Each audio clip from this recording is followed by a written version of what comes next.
After almost 25 years in the publishing business, there are 3 myths I can tell you most first-time authors believe in, and they need to debunk if they really want to get a book in the world. So in this video, I'm going to talk to you about those 3 myths, and I'm going to give you a pro tip at the end for how to overcome one of them. So the first myth I hear all the time as a book editor is that I should already know how to write a book. And this is an understandable one because so many of us have spent so much of our lives reading. Many people who want to write books love reading books, right? Like me, I'm sure you're the same way. And we think, well, we've spent so much time with books, we should know how to write one. But I want to ask you, you've spent most of your life living in a house, I assume. Do you know how to build one? No, because there are so many strategic decisions that have to be made in building a house that you would never know just by living in one. And the same goes for writing a book. There are so many decisions that need to be made. There's so much information that needs to be understood in order to write an excellent book that a lot of people want to read, that there's no reason why you should know how to do it. And in fact, you watching this video tells me that you are investing in educating yourself, which is the way to turn this myth around. Get that education. You can take workshops, you can watch YouTube videos, you can read books like mine about how to write a book. You can even hire a book coach who can walk you through, somebody who's been doing it for their entire career. But regardless, getting that education is critical because until you have it, writing a book is going to feel like an uphill battle that it doesn't need to feel like. You just need a little more information. All right, so the second myth that I hear all the time is that I don't need a deadline. Now, I want to say, I understand this. A lot of people love writing and they love free writing and being sort of able to sit down and write when the muse strikes. And I understand that. But at the same time, I will tell you after so many years in the publishing business that a deadline is gold. Having a meaningful deadline is often the difference between finishing a book and not finishing a book. Because if you have that meaningful deadline, you're willing to set aside the critical eye that's going to give you what I call death by editing if you don't have that deadline, because you know you've got to get your baby out the door and off to college at this date. So it's not going to be perfect, but that is okay. You have to end somewhere. You could tinker around with that book for the rest of your life. But if you have a deadline, then you don't have all that time. So that is the thing I would say, I would offer you, is that don't believe that a deadline doesn't matter. A deadline really matters. Set a meaningful one for yourself and watch how much progress you make. All right, and the third myth I want to talk to you about is that I hear all the time, I'm not a real writer until a publishing company buys my book. Right? Until somebody tells me that my book is good enough, I'm not a real writer.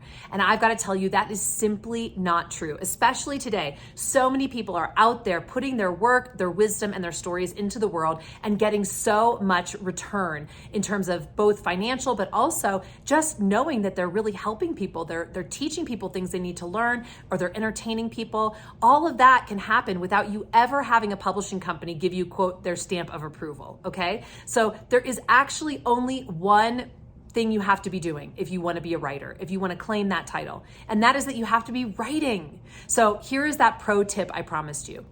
I love giving people writing prompts because to become a writer and feel like you're a writer, you should be writing most days a week. You don't have to write a lot. You could write just for 7 to 10 minutes each day. But I'll tell you, once you start doing that, you will not be able to not claim that title as a writer. You will start identifying as a writer because you're writing all the time. So writing prompts make that daily writing so much easier. You don't have to sit down and wonder, what am I going to write? You don't have to think, oh my gosh, this has to be the absolute best piece of writing I've ever done, or this has to be relevant to the book I'm writing. No, you let all of that go and you use a prompt to just allow your body and heart to sort of circumvent the mind and write. So I want to give you a couple writing prompts that will help you today. You can start today. So this first writing prompt is I remember, ...